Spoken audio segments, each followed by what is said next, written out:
And welcome everyone to our Monday chat about the AP poll and the Power 36 as we get ready for the Heart of Feast Week. Maui Invitational getting ready to start Monday afternoon. Battle for Atlantis will be a Thanksgiving weekend tournament, which is by far the best tournament. It's got potential Elite Eight matchups in abundance. In the first round, Seton Hall, Oregon. You could get a Gonzaga, Seton Hall, Gonzaga, Oregon. Gonzaga, Carolina could meet down in Atlantis and then meet again, which they will, in Spokane a couple weeks later. So Carolina versus any of those teams, certainly. And for Michigan and Iowa State, there's so many opportunities that they may need to get into the NCAA tournament. So the Battle for Atlantis, phenomenal field. Maui Invitational, we could get a Michigan State-Kansas matchup maybe on Wednesday. And if that happens, then Michigan State, which will play Duke next week, will end up playing all three of the fellow top four teams in the preseason poll. So it really could be a phenomenal start for the Spartans in terms of the strength of their schedule. Can book a number one seed as long as they do their business if they can win a couple of these games. Already won at Seton Hall. So much going on. There's a hidden gem tournament that we talked about on our podcast, March Madness 365. You've got, it's down in Florida, where you've got Purdue taking on VCU, Tennessee taking on Florida State. I think that's a great tournament that really is not getting any kind of buzz. That certainly could determine, could really help some teams with their cases. Down in Orlando, USC was just coming off a loss to Temple. Temple is in that same field. They're taking on Maryland. So Temple really could help their resume tremendously this week by, plucking off USC on the road in a true road game and then maybe beating Maryland on a neutral court. And then go out to the Wooden Legacy, where Arizona should dominate. Providence, which just lost to Penn, desperately needs, I think, to face Arizona in a final on Sunday. If they don't get there, then they could leave California and the month of November, Sunday being December, but really the month of November without getting a quad one win, and the beginning of December really missing out on that opportunity. So a lot at stake for Providence out in the Wooden Legacy, and a lot of tournaments. A lot of things are going to shake up this week, and then we go right into next week with the ACC Big Ten Challenge. The following week, a monster top 10, top 15 showdown at the Jimmy V Classic in New York, where Indiana's taking on UConn, but the game I'm talking about is Texas Tech, Louisville. That's your top 10, top 15 matchup. All right, so before we get to some questions, we've got the Power 36 and the AP poll. At the top, okay, I've got Michigan State still. I know I'm a bit of an outlier. Jeff Borzello, my former colleague from ESPN, I think we're the only two that put Michigan State at number one. I just am looking right now at among those top three teams, okay, and AP's got Duke, Louisville, Michigan State. I have Michigan State, Duke, Louisville. Who right now has the best win? You could say Duke over Kansas on a neutral. That's a fair argument. I would go with the true road win. I'm always going to lean true road win. And Michigan State, true road win at Seton Hall, despite Miles Powell getting 37. Raucous environment, Newark, packed house. Right now, I think they have the best win. Let's see what happens this week. Duke's win over Georgetown, solid. As much as I like Georgetown, they still have not, sort of risen to the expectations yet with quality wins. After that, I kept my top 14 the same from this past week. Baylor, with their win over Villanova, they jumped up. Penn State, I'm high on them. Apparently, they're not good enough for the AP poll. Oklahoma, a team I did not recognize in the preseason, having a great start to their season. Memphis, I did drop without James Weissman, although they got that quality win over Ole Miss. We'll see how quality that is. I think Ole Miss will still be good. It was at home. Really tremendous win for them. Precious Achua playing well. If they can beat NC State this week in Brooklyn, that gives them 2 of their 5 major games, I should say, without James Weissman in the bank for them. Still going to have 3 others after this NC State game where they're going to have at Tennessee, they're going to be playing Georgia at home, and they open the American at Wichita State. So Memphis will climb back up, and I think they'll be fine. Georgetown and Texas, I didn't want to drop out. I thought they played well in spurts in New York. Xavier had a real nice run against Florida. I shot Florida right back up. A week after they're out with their victory over Xavier, even though they had to hold off Xavier at the end. I thought it was a great turnaround. They were our team of the week, a tremendous flip of the script, and that's kind of the Florida team we thought we would see. They struggled, obviously, earlier in November. Player of the week, by the way, was Vernon Carey of Duke. 51 points, 22 boards, dominating Georgetown and Cal. Back part, I gave some love to DePaul, undefeated right now. You could argue their road wins are against teams that might not be in the tournament, or shouldn't be, or won't be in Iowa and BC, but that's still two true road wins early in the season. Not everyone can say that. And DePaul's undefeated, so why not give them some respect? St. Mary's, they're playing much better after that loss to Winthrop. They got a huge game coming up this week at home against Utah State. That'll be a great challenge to them. Utah State, by the way, won their tournament down in Jamaica. And West Virginia, I wanted to give them some recognition, playing very well. Oscar Shabwe is going to be one of the best freshmen in the country. He's dominating on the backboard. And so the Mountaineers getting some love from me. So Florida on the other side, they got into the top 25 after that win over Xavier. Xavier right behind them in the top 25. I really don't have any problem with anything that the top 25 have outside of, I guess we could say, maybe the fact that, the only thing I would say is a problem is that Penn State is not listed there. That would be my one main problem that I have, that they're not listed in that. All right, so I've talked a little bit here. Let's take some questions. Let's be nice. Sometimes these people like to throw in a couple of nasty things. That's all right. All right. Cliff McCormick, how many quad one wins does Maryland need to reach a 1 seed? Well, first of all, they're going to play a ton of quad one games. Playing Seton Hall. We'll see. Maybe Temple will become a quad one team. Michigan State twice. Ohio State. I think there's going to be a couple others from the Big Ten. I would say if they finish. Well, first of all, if they win the Big Ten, they're going to be a 1 seed. If they finish second, then it all depends on what happens with the other potential 1 seeds. And right off the bat, we could argue outside of the Big Ten, Duke's going to be a candidate. Louisville's going to be a candidate. I wouldn't rule out Virginia, Gonzaga, Kansas. I still wouldn't rule out, Seton Hall, North Carolina, even Kentucky. So, way too early to project who could be a 1 seed. Although we're going to have a bracket in a week, but, they got plenty of time.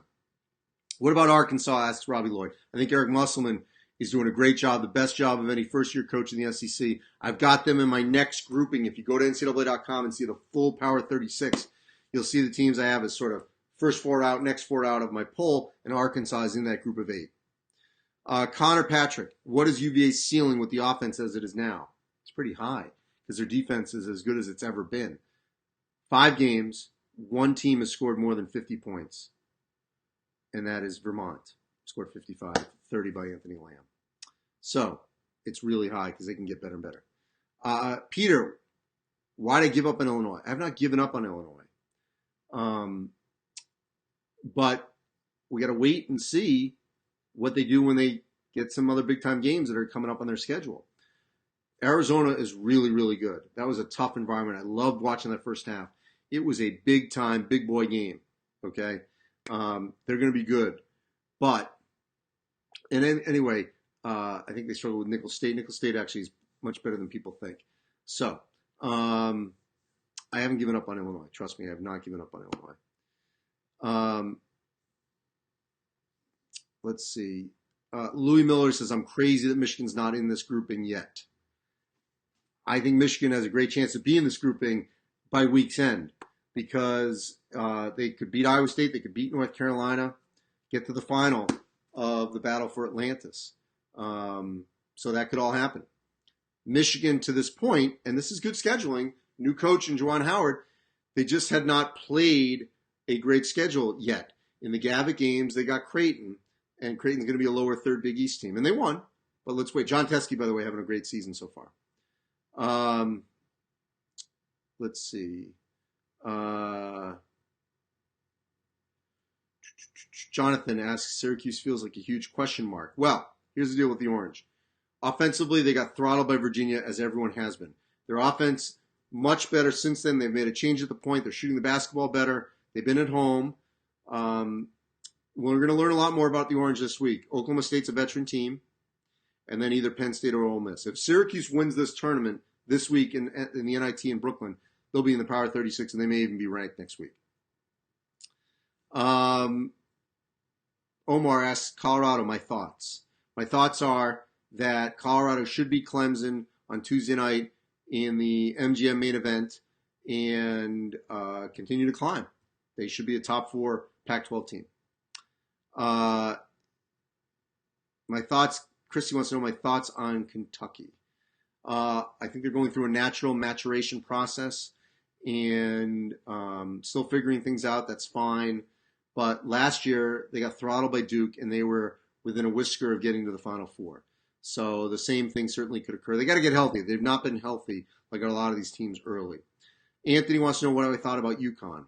UConn just got James Bouknight back, played well down in South Carolina, not able to knock off Xavier in a great double overtime thriller. So I think they've got a chance. They got to win some games now. And getting the Florida win really helps them. If they beat Indiana and New York, that would really help them. So, the St. Joe's loss could haunt them a little bit. But missing the opportunity on Xavier wasn't great. But they'll have more opportunities. Like when Memphis comes to town in, I believe, February, you got to knock that one off because you get them at home.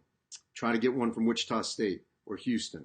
I would try that. Wichita State, Tyler Shock and Markley. I have Wichita State in my group of 8 waiting to get into the 36. I'm high on them. Jason says Illinois will prove to be a top 25 team. I have faith in that as well. Who's Duke's best player? Well, I'd say right now their best offensive player is Vernon Carey. Their best defensive player is Trey Jones. Their most exciting player is Cassius Stanley. There you go. Seth says Clemson's going to beat Colorado. What an epic collapse by TCU. Got up 15. Let's see. Booker, yes, acknowledging the Battle for Atlantis is a great tournament. Courtney, Texas Tech and Vegas. Creighton, San Diego State, and Iowa are there. Watch out for San Diego State. I've recognized San Diego State in my Power 36. They won at BYU. That could be a tougher game for any of those teams to get out and get by the Aztecs. But Texas Tech, I think, will get through this tournament, and then we'll go in undefeated as a top 10 team against Louisville on December 10th in New York, Jimmy V. Monster Showdown. Ryan says Carolina shouldn't be in the top 10. We'll see. We'll see after this week. Daniel says UConn beating Memphis once James Wiseman comes back. He needed a good laugh. First of all, I said at home, and I don't care who's on your team. True road games are not easy to win, especially in conference. So never say never on that. Am I surprised by Florida being 5-2? Yes, but when you take a step back and actually watch this team, as I did last weekend, offensively they got a lot to figure out. And Blackshear was still finding his way. Finally had a really good game down in South Carolina. So and Florida State, very good defensively. It's a big rivalry game for them. UConn really needed that game after losing to St. Joe's. So timing didn't work as well for Florida in that matchup. Steven wants to know what team could pull an upset off this week. Well, in these tournaments, it always happens. Watch out for Dayton and Maui. They're a team that I think could surprise some people. Now watch them maybe lose earlier on Monday. But Dayton is a team with Obi Toppin that I think could end up really causing some problems in the Maui Invitational or certainly in the A-10. He's a potential A-10 player of the year. Brandon agrees with me with West Virginia. Let's see. Kevin wants to know Which team has the deepest bench? Well, if Michigan State is healthy, I would go Michigan State, but they're not healthy yet. After that, I like Maryland's bench. Kansas has good depth at key positions. Let's see, what else? Everyone's been nice today. That's good. Let's go for one or two more. Ohio State asks Joseph. DJ Carton at the point, Caleb Wesson inside. I love that 1-2 punch. I think Ohio State could be like this year's Purdue in the Big Ten, a team that wasn't projected to win it or get a share of it. I wouldn't be shocked. I think Michigan State and Maryland are the clear favorites, but if Ohio State, ends up being that team that suddenly gets a piece of it, I wouldn't be shocked at all. Yes, Paul, good point. Louisville also has a very deep bench. Nova looked good this week, says Robbie Wolf, against the Baylor zone. And Nova's just going to keep getting better. And Colin Gillespie could be a candidate for Big East Player of the Year, no question about it. Kip Jones, who do I like? Michigan State Duke. I will be there next Tuesday, and I like Michigan State. I'm still saying Michigan State will be the best team at the end of the season. Love Arizona's freshman. I don't think K-State can win the Big 12. Jennifer, no shout out about Tilly. Yes, there is a shout out in my Katz ranks. March Madness 365. Had 15 in his first game back. Has been scoring. It's a tremendous lift for the Zags. And yes, West Virginia Ohio State's going to be a really good game, very physical game. Maryland has deep. Yes, they're young and a deep bench as well. Joseph thinks Villanova is going to be a hot, cold team from week to week. Philip, what does Purdue need to do? They need to get a split in this tournament. Beat VCU.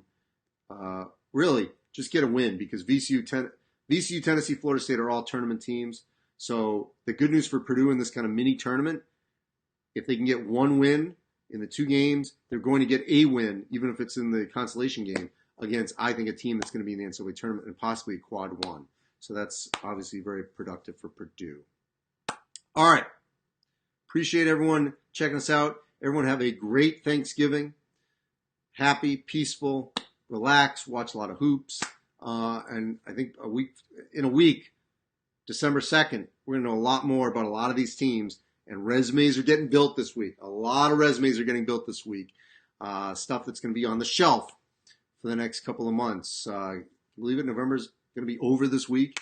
And then we've got December, January, February. 3 just months to just grind away before March Madness. This thing just flies by. So stay with us here at March Madness on all social media handles. Obviously, NCAA.com. Check out all our coverage. Appreciate all the questions and everyone watching and reading and digesting and debating and challenging me. Come at me. It's okay. Done it long enough to get some thick skin. Appreciate all your interest in all your respective schools. Thanks again.